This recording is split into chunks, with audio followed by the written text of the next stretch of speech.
Hello, everyone, and welcome.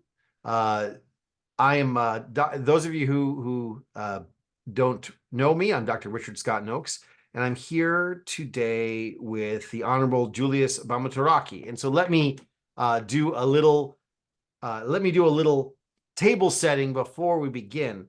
So if you're a regular viewer of our channel or of my material, you will know you will know that Mr. Bamataraki and we had a, a really well received session. I guess it would be a couple of months ago, where we talked particularly about Beowulf and how our students from our two different cultures look at it differently, because Mr. Bamataraki was and is a faculty member at Kyambogo University in Uganda. And so we had a conversation about that, and that was very, very well received. And he and I had been working on some other research projects together, but that was so well received that we started to talk about let's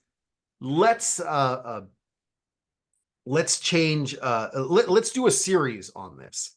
This is not part of that series, because before we did that, something amazing happened. And that is that Mr.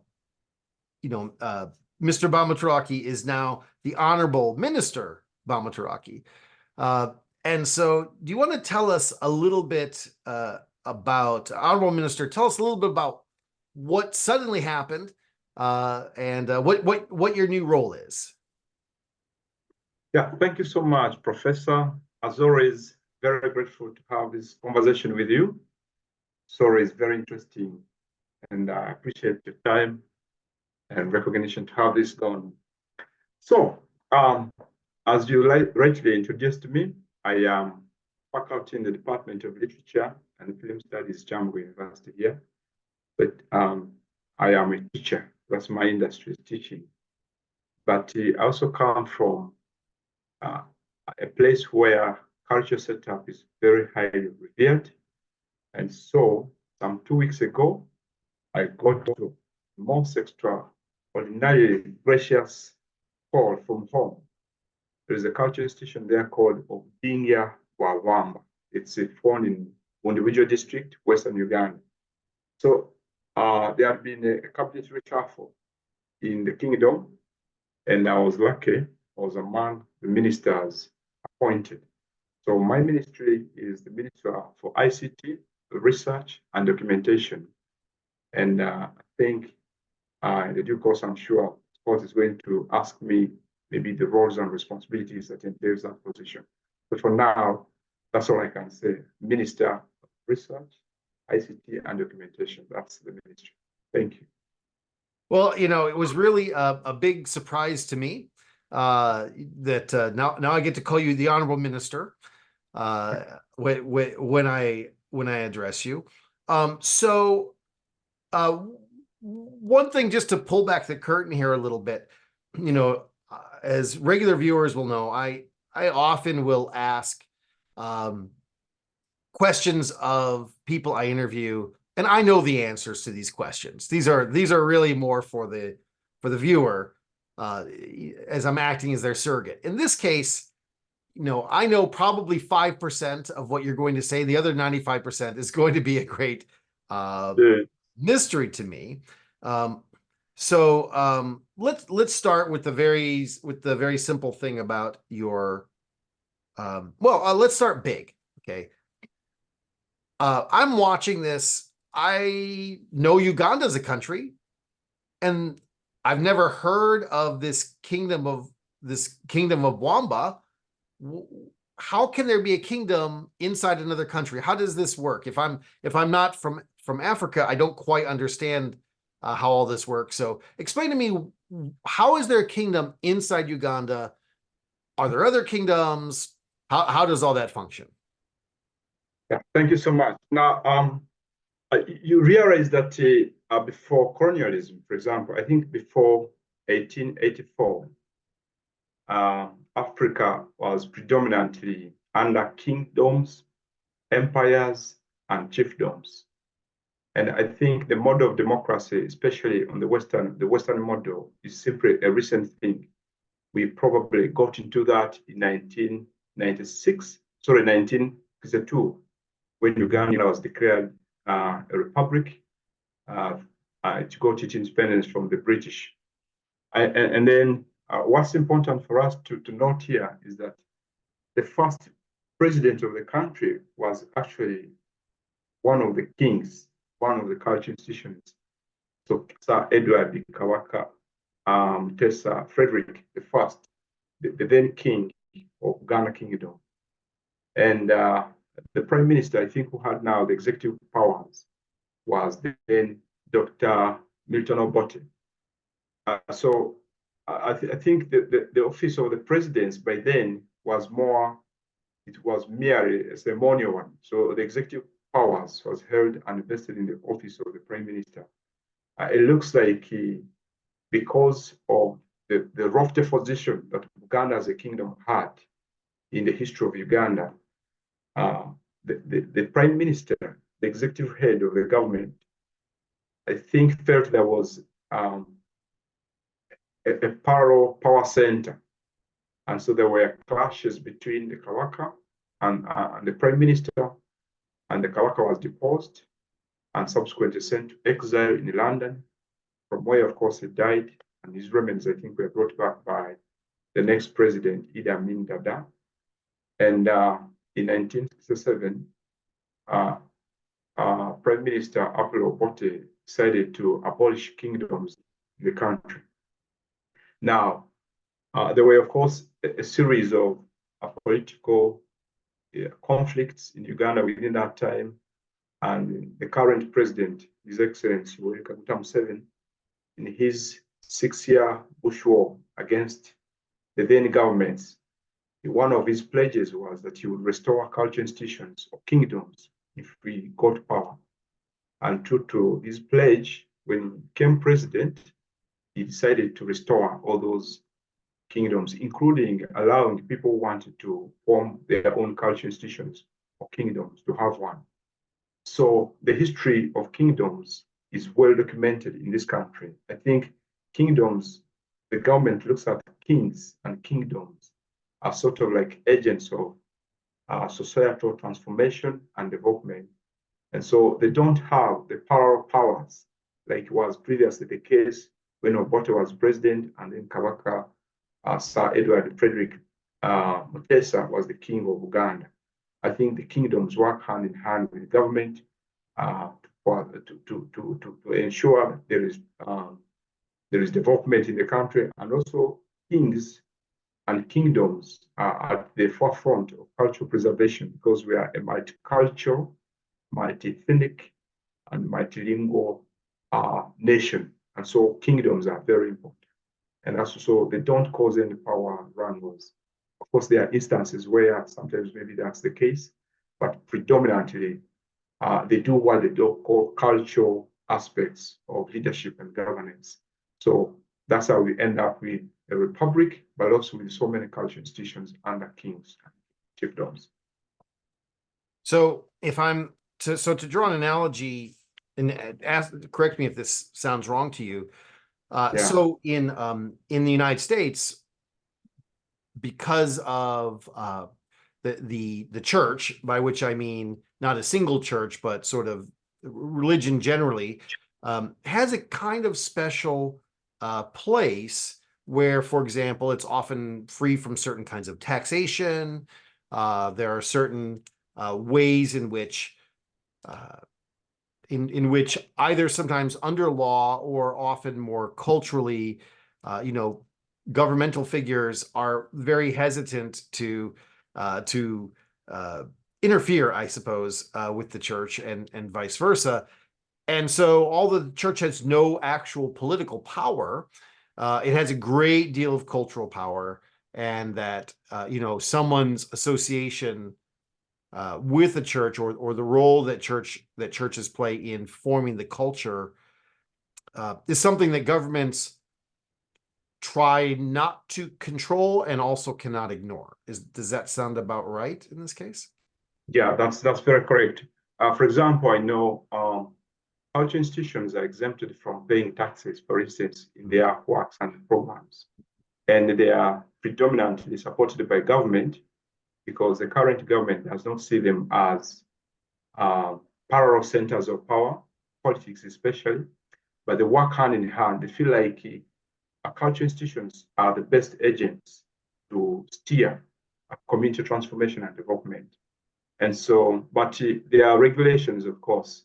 Like, for example, one of the regulations, and that is documented in the Cultural Institutions Act, I think formulated in 2011. Cultural institutions are not supposed to engage themselves into partisan politics. For example, now that I'm a minister in a cultural institution or in a kingdom, if I wanted to express my interest in partisan politics, then I have to first resign from the position so that I do not become partisan. Because a kingdom, in this case, I think now we don't measure it, call them kingdoms, but say maybe Buganda kingdom, Euro kingdom, and some other bigger kingdoms. But I think recent creations mostly called culture institutions because the mode of governance and even the modus operandi is more about cultural issues, cultural matters, and so on and so forth. So I think what government probably doesn't allow is in regard to partisan politics, and but we are too much into cultural institutions are too much into cultural issues, cultural preservation, cultural heritage, the question of language, cultural diversity, unity diversity, and so on and so forth. So the cultural institutions work hand in hand with the government, but not in politics. Okay, so before we talk about Bwamba specifically, Uganda, Uganda, as far as I can tell, most people in Uganda speak 3 languages, right? Your native, your native or tribal language, I suppose, and then English as the colonial and also now kind of global language of global commerce. And I know that Tanzania and Kenya and Uganda are in this kind of development race. That's not part of what we're talking about today, but it's fun to see that rivalry. And the other one is Buganda, and Buganda is that from so that's an ethnic group. It's the language of an ethnic group. Was that also a single kingdom, or was it a variety of kingdoms? Was it the dominant kingdom before the British came? Okay. For the case of Buganda, I think the most prominent kingdom initially was the Kingdom of Bwamba that stretched as far as Tanzania in what is famously known as the Inter-Castrian region. But Buganda, because of its strategic location in the metropolitan part of Uganda, so when, for example, European explorers came, they were able to meet them, and so they gave them all the support, both military support, financial support, and so on and so forth. So they were able to become the strongest kingdom. And to date, actually, I think Buganda should be regarded as the biggest kingdom probably in East Africa, and I think in major parts, maybe with the exception of the Kingdom of Eswatini, Swaziland, I think, which is sort of like now morphed into a monarchical sort of constitutional governance.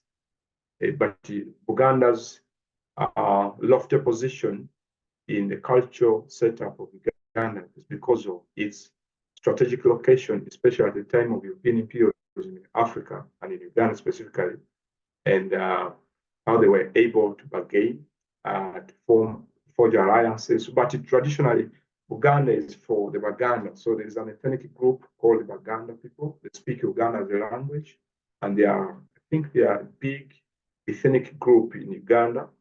And so, but also the location is Uganda now, the capital city, the metropolitan part of Uganda. And so somehow it gives Buganda sort of like the clout to negotiate and achieve bigger things and to also continue emerging as the leading kingdom in Uganda.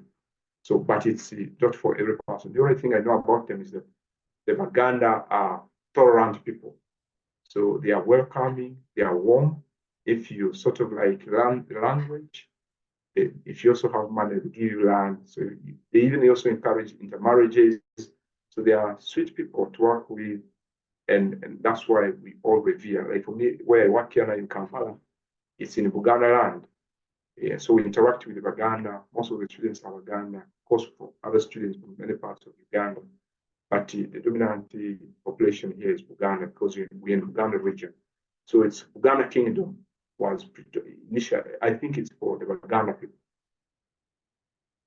So, all right. So let's move to your kingdom. So All right. although the kingdom, as you think about it today, just sort of emerges 9 years ago, it doesn't come out of nowhere, right? So, Yeah. so tell us about and it's Bwamba, right? Bwamba. Am I pronouncing it Okay. properly or no? Can I hear that again? Bwamba? Yeah, Bwamba. Okay. Obudhingiya Bwamba. Yeah. So where does it come from? You know, how does this suddenly emerge? You know, like all these other kingdoms, it sounds like there were pre-colonial things that existed, and they existed in some form during the colonial period, and it's kind of return to at least cultural influence of them. Okay. So our kingdom, it's got a very weird background. Initially, my ethnic sub-ethnicity is called the Babwisi. So the Babwisi, the Bamba, the Bavanoma, and also now the Bakonjo and the Baswangola were initially part of the Greater Toro Kingdom. So there is a kingdom in the Rwenzori sub-region of Uganda, Western Uganda. So initially, and the dominant tribe, of course, were the Batoro people. Those people speak Toro. If you read, I'm sure there is a lot of literature about the Toro Kingdom because it's among the most traditional kingdoms in Uganda. So I think the tier system of governance had put even the non-Toro people to be part of the Toro Kingdom. This included my people, the Babwisi, the Bamba, the Bavanuma, and also the neighbors like the Bakonjo and the Basongola. And the problem with the kingdom is that a kingdom is supposed to serve only one ethnicity. In most cases, when the ethnicities, because leadership in a kingdom, especially for kings and queens, are supposed to be hereditary. And so you have what they call a ruling family. Not every person becomes a king or a queen. So there is a select category of people in the kingdom who are from where we get the kings. Pretty much like you find, for example, in the United Kingdom and other kingdoms that you're familiar with.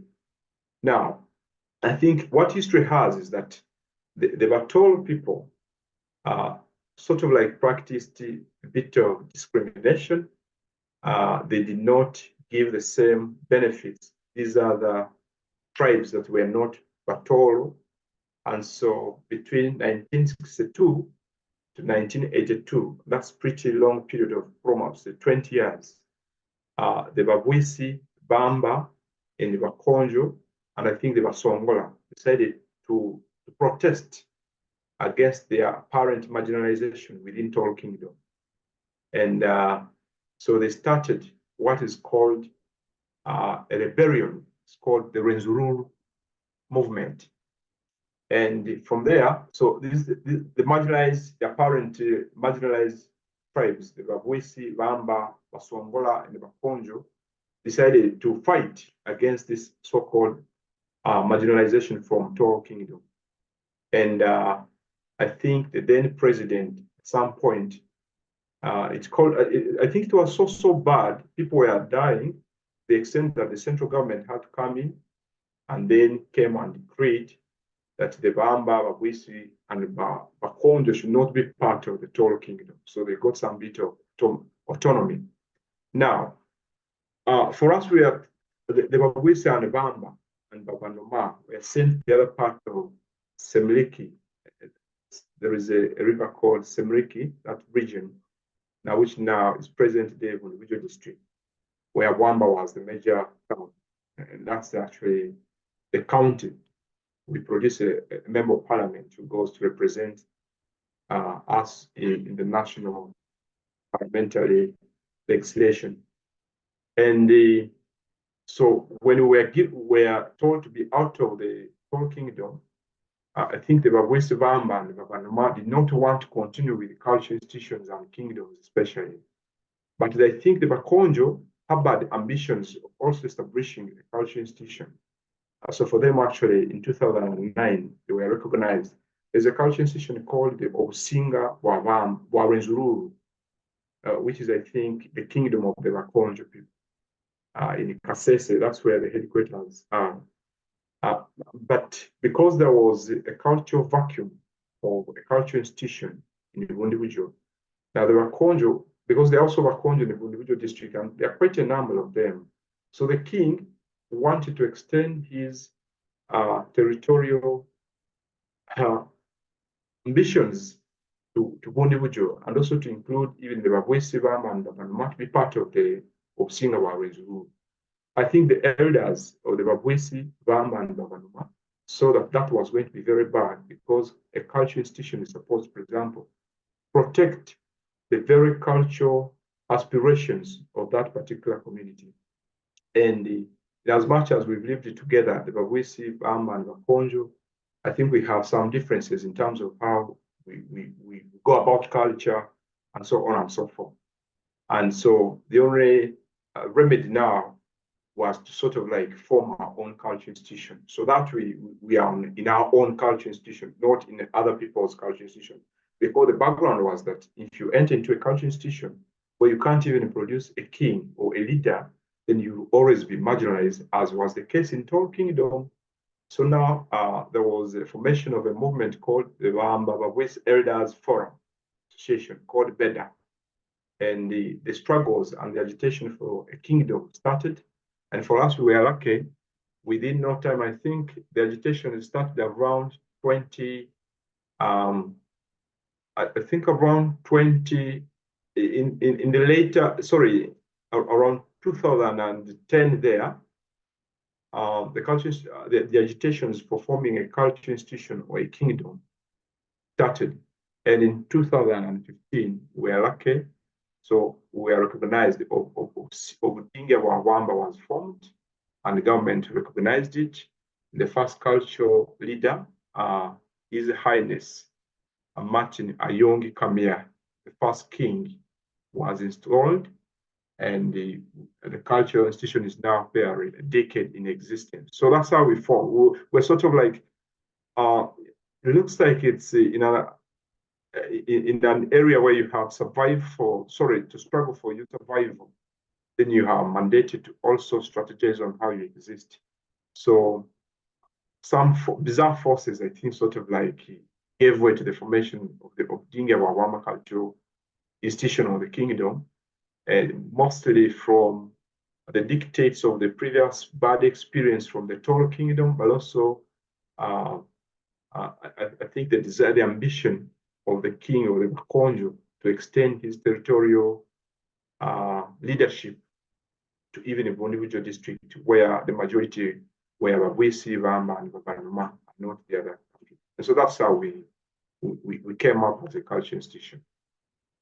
So I don't want to get too far. I have a side question here. I don't want to go too far into it and return quickly to your kingdom, but it sounds to me like, so does that mean that there are other groups like the Bwisi were, who just kind of they weren't really part of any kingdom or aren't today part of any kingdom and don't have cultural representation?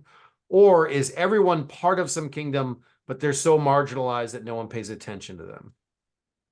Okay, so our kingdom now for ours is a little bit different from, for example, the ones I mentioned. The traditional values, norms, and heritage of the Bwamba, Bwisi, and the Babanoma people, because ours has three. Unlike other cultural institutions, ours has three sub-ethnicities: Bwamba, Bwisi, and Babanoma. So we are all, initially we were simply in the Tall Kingdom, but now we're currently together. We're united in diversity to form one kingdom.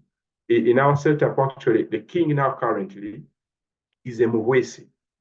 It comes from the Mwesi tribe.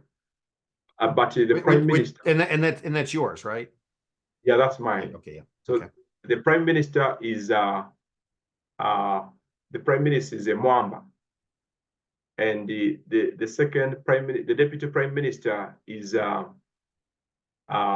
I think the first is a Mwesi, and also the other one is a Movanuma. So that's how the culture setup is. And it looks like at some point you could have a prime minister who is a Movanuma, or a prime minister who is even a Mwamba. So that's how it is. So that power rotates across the three subnationalities within the kingdom. Okay. And so your role, you're now Minister for ICT Research and Documentation. And if we didn't understand that this is the kind of the strong cultural roles of the kingdom, we might think this is basically just a kind of like you're the webmaster for the kingdom or something, right? But in fact, this is within this kind of context of researching, documenting, and promoting the cultures, right? Yeah, sure.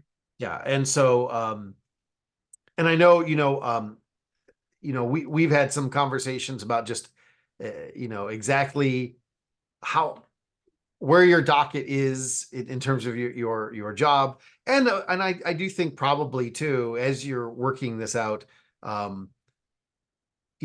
because the kingdom itself as an organization is so young, while there are certainly things that are already established, there's some ways in which you're kind of also making the rules up a little bit as you go and establishing rules for the future. So let's do a little bit of your job here. So here we are online, and we talked a lot about like the kingdom and its cultures today. Let's go back. So of course I'm a medieval scholar, and most people who watch my channel are interested in the Middle Ages. Now once we get away from places that were conquered by the Roman Empire, we have to be very, flexible with what we mean by medieval, right? I usually say, I think, for example, in places for example, in most of Africa, I'd say pre-colonial times would be similar to that. So I'm just going to ask pre-colonial, and you can do whatever you want with that, with that. What's going on in your kingdom before the colonial era? What's happening there? Okay, before the colonial era, we are of course under the Toro Kingdom. So we are initially part of Toro Kingdom, as I mentioned, because before the period 1884, because I think that's the Barini Conference now, when colonialism starts to take shape in Africa, with, of course, the partition and scramble of Africa. I'm sure you've read that history. Most African states and societies were under kings, emperors, empresses in some instances, and also chiefs. And so for us, I think we're under the Toro Kingdom, and we were sort of like subjects of the Toro Kingdom. And I think we're predominantly agrarian, probably at the level of peasantry. There was no commercial agriculture, so it was sort of like subsistence farming and agriculture. And it was more about cultural preservation and how you build societies and so on and so forth. So there is no much, of course. And I think much starts to take shape with the coming of colonialism, especially, first of all, European exploration, and then the coming of Christian missionaries, the establishment of Christian or Western education, and of course, the agitations now for democratic governance and subsequent end of imperialism in Africa and, of course, in Uganda. So there is, of course, much that is documented before colonialism. In the pre-colonial period now, it's sort of like kingdoms now reign supreme, and the kings of that time were absolute monarchs. So they ruled by decrees. So you could not negotiate their orders. I think the history is not normally that good. And I think there is that's the reason why the president restored all the cultural institutions by that time. But there is one, especially where he comes from, the kingdom of Ankole. And the current president is from Ankole region. That one was contested. I think the subject refused because probably the style of leadership was so absolute. I think it's up to now, I think there are clamors that should be restored, but it looks like there is no headway being reached. So what I think is in there before colonialism, the pre-colonial period, it's just much of that sedentary life, peasantry, a cultural aspect within, but there were also remarkable instances of cultural invasions where like one culture, one tribe would invade another one. So that's sort of life that was not there. I think much of the history become better with the invention of, for example, education, formal education, especially the one brought by Christian missionaries in Uganda, and of course, Christianity and other things that take place. I think there were also instances of slave trade. I think that was a major part of it in there before. And there's not so much, I think, to talk about in my view. It's sort of like some bizarre activities, but which were predominantly of a low cultural nature.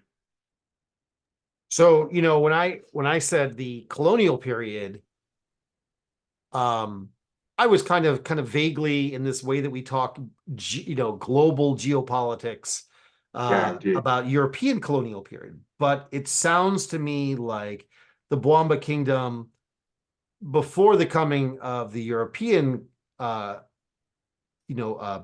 colonial period, was actually also in the colonial period in the Toro Kingdom. Your kingdom was also, so there's this kind of like, that's also actually for you a colonial period as well, right? Indeed, yeah. Okay. Yeah, that's it. Oh, go ahead. We are locally colonized, indeed. And actually, like for me, the language I speak, the Wisi, it's got great semblances with the Toro, because I think for a long time we lived together. What is documented is that there was some marginalization, but I think these days now we get along, we live together, we even intermarry, and I think the old squabbles have since been resolved. Now we work together now, and especially even when we have, for instance, with the establishment of our cultural institution, the kingdom, we even, if there are anniversaries and other functions, we even invite different representatives from different cultural institutions and kingdoms, different parts of Uganda. So I think that history is now long gone. We're now trying to forge unity in diversity and see how we work together as different cultural institutions and kingdoms. Okay, so I know this is more about like what happens under European colonialization, but one of the things we often see in different places of the world is, and this is, I actually am asking more about this in terms of your job. Indeed. The one thing that happens with the coming of Christianity often is Christianity puts a very high premium on literacy, right? It's very important, right? Christians have this book and they want you to read it. And if you don't know how to read it, we'll teach you how to read so you can read it. And so with Christianity comes, universal education and literacy and these kinds of things, which in point of fact are actually kind of secondary to Christian doctrine. They're to get you to read their book so that you can understand the rest of Christian doctrine, right? But the side effect of that is often around the world, we'll see cultures that are not well attested before the coming of Christianity, because there just aren't that many cultural institutions where there is literacy. In the case of your kingdom, is that true for Bwamba too? Is there a sense of like, well, I guess it would be the Toro Kingdom, particularly what they would have recorded. Are there not a lot of records before? Are there not a lot of written records before the coming of Christianity, or there were, and then they get supplanted by, in this case, I guess, English records? Yeah, I think so. I think you make a very fundamental point. before the coming of Christians in Uganda, the literacy is not there. And actually, much of Uganda, and I think much of Africa, is by then orate. So we are oral. So actually, here I teach this university, we have an aspect of literature called oral literature, African oral literature. So where we teach about the oral traditions, the norms, the heritages of the different African countries and societies. So much of it is orally transmitted. And the problem with the oral transmission is that you are relying on the eyewitnesses and those who are there, the reciters of the period. And so if they die, for instance, or if they become very old and they lose their memory, then they lose even the knowledge they are on espoused. I think before that one, we don't. But I think shortly after Christian education is introduced, now people take it up to themselves to put things into a written media. For example, there's no great literature about, for example, that Renzuru movement, but the scholarship that is there is sometimes hijacked by some people to achieve certain ends. For example, they are maybe riddled in a series of sometimes conspiracy theories, so on and so forth. And that's why probably the minister or the Ministry of Information Research and Documentation becomes a bigger thing, especially for a very young kingdom like mine, which is barely a decade old. We need to do much of the write-up. So that, for example, we document much of that history I just mentioned. It doesn't now seem to be anywhere. So my major plan, for instance, is to undertake to see that I am going to form in my kingdom sort of like a think tank where I get the best brains from the kingdom, I assemble them together, we come together and we see now how we go back into history, then we document that thing, we archive it, we even put it on the website so that I think people outside even the kingdom can be able to access that information so that the history is well aligned to the aspirations and objectives of the cultural institution. So one of the one of the, I guess, intellectual contributions that Uganda has made in the last, generation, I suppose, to the study of literature is this concept of orature, which I correct me if I'm wrong, is really a way of saying of trying to make sure that the term oral literature doesn't mean second-class literature or literature, but not really, but rather to say that, no, this is a kind of legitimate literary cultural product. Do I have that right? Yeah, that's true, because I think for us to look at oral literature as sort of like another genre of literature, but which was, so at the peak of it is the oral transmission of the literature, so by word of mouth. And this is, I think this is not only in Uganda or in Africa. Right? For example, if you read the Greek epics, okay, like the Iliad, the Odyssey, we know that they were simply transmitted into a written medium, but they were initially transmitted orally. There was an oral reciter, Homer, maybe Virgil and others. And so this is sort of like, I'm also sure even in the US, you should be having some oral literature. And so, but what's key about our orature, we sometimes use the word orature, and that's a coinage by one of the oral scholars, Pio Zilimu. So it's sort of like the first oral tradition, where oral tradition, and the good thing about this orature is that, for example, any person who was a performer, was an actor, was sort of like, a producer of literature. Now, what was this? And the hallmark of it was one, oral performance, then moral edification, but also entertainment. So it was a mixture of moral lessons. How do you teach morals? Because was very key for an African society. How do you teach? How do you bring up human beings in line with the cultural aspiration? So culture is at the center of African oral literature. And like you mentioned, it doesn't make it look like literature of the illiterate people, but it's simply that particular great literature which is simply orally transmitted, pretty much like the one we have in America, in the United Kingdom, in Greece, and many other parts of the world. So I'm probably going to, for the rest of this time, use the term oral literature anyway, because orature is something that, professors like us sit around and talk about, but the average person's like, what is that? This is so you talked about, for example, oral literature for teaching a certain kind of morality, for example, or these kinds of things. What can you tell us about the oral traditions of Bwamba? Yeah, great. That's good. Thank you.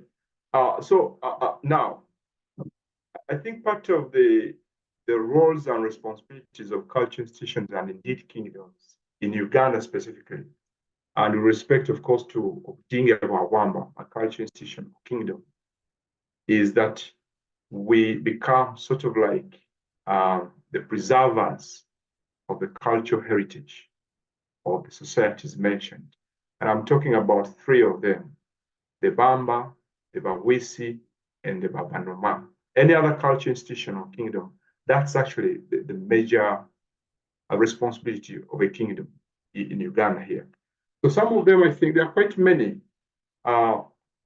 aspects of our oral tradition. For example, for us, we do circumcision, which is sort of like a rite of passage to manhood. And who is circumcised? It's a boy. For us, we don't do now the female circumcision like some other tribes in Uganda do. So for us, we circumcise men. And what are the means? How do you do this, for instance? So we make sure, for instance, they circumcise using the razor blade, and they do that in the morning. And it's normally difficult. And there are people there watching you do it. And there are some also rituals performed before that. For example, traditional songs, dances, and if, for example, they are cutting you, they cut you, they are not going to sort of like inject you so that you don't feel the pain. They want to see how brave you can actually become. And the reason was because most African countries and societies attack and invade each other. So they wanted to create, for example, avenues through which brave young men can be created and nurtured to protect their society in case of any potential invasion from a neighbor. So that's one of the cultural traditions that we do. It's very revered. If you are not circumcised, you don't marry in my cultural tradition. So circumcision is very keen. Others, of course, are marriage ceremonies. How do you get married? What are the terms and conditions? First of all, and we do those things, of course, in respect with the Ugandan constitution. According to our constitution, the age of consent for marriage is 18 years and above. So also that's the same thing, although there are cases where maybe there could be some marriage of underage children, but that's criminal, it's punishable within the laws of Uganda. And so if you're married, so you have the customary law. Even if you're going to wedding church later on, it must start with the customary aspect of it. So if you get a woman, you're supposed to get and you're supposed to take the woman in the night. So the woman goes in the night, and probably people get to know that you're married in the morning, because traditionally the woman should wake up early in the morning to go fetch water, to clean and sweep around the entire compound, and then cook food for every person to see. And then you're supposed to go meet the marriage people. Those who are married are supposed to report to the family of the bride and tell them that they are now the ones with their child, and they're supposed to pay a certain fee. And then afterwards you agree, and at some point of also you now they write to you formally that you take the bride price. So there is that bride price, which probably could be the equivalent of the Western dowry. But this one, the bride price for our case is a payment, or sort of like a token of appreciation in terms of money, animals, and other payments. It could be property, and so on and so forth. in appreciation to the family of the woman for having produced and brought her up, and so on and so forth. And what's also clear about marriage is that virginity is very much revered. So, if, for example, you get married when you're still a virgin, then part of the tradition is that you're going to be respected, and your parents will be respected for having been so careful with you.